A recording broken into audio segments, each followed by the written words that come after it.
Hey, Miss Smith. So I'm Megan. I'm the PA working here at the Behavioral Health Unit.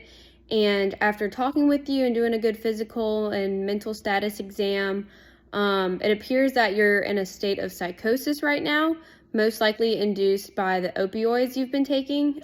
We actually found the opioids on your urine drug screen. I know your son came in and brought you to the ER because you were being aggressive. You said apparently you thought that people were out to get you. And he said that you made threats against your grandson about killing him. I know you deny those threats, and I know that you deny taking any opioids, but based on the urine drug screen, there are opioids in your system, so we do know that you're taking them. And I know you won't tell me exactly how long you've been taking them for or who you're getting them from.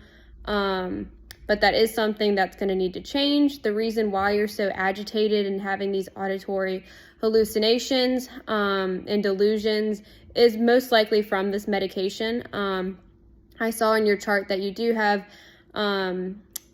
major depression, and I know you've been on Zoloft for that, so we're going to continue your Zoloft for the depression since it seems to have been managing it for the last 10 years, but we are going to put you on a mood stabilizer that's called fluphenazine. We're going to start you on a pretty low dose and give it to you about every 6 to 8 hours to kind of help stable out the symptoms that you're experiencing.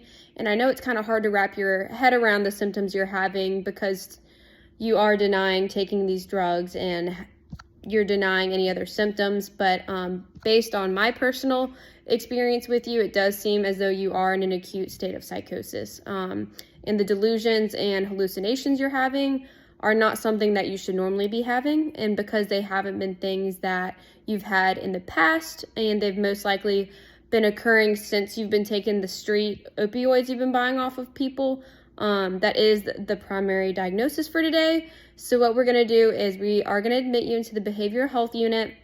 We're going to start you on that medication that I described above, because even once the opioids start to get out of your system, you might start to have even more agitation and other withdrawal symptoms.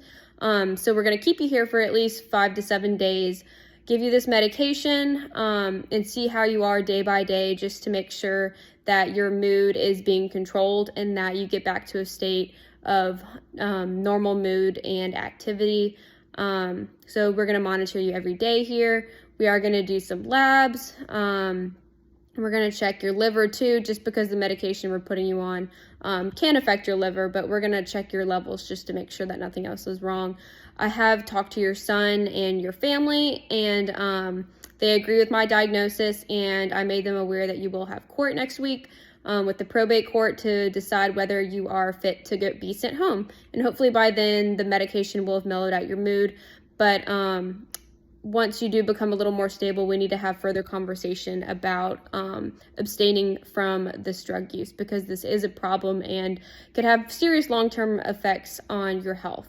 So we'll talk tomorrow. I just wanted to give you some information about the diagnosis that we're giving you. Thank you.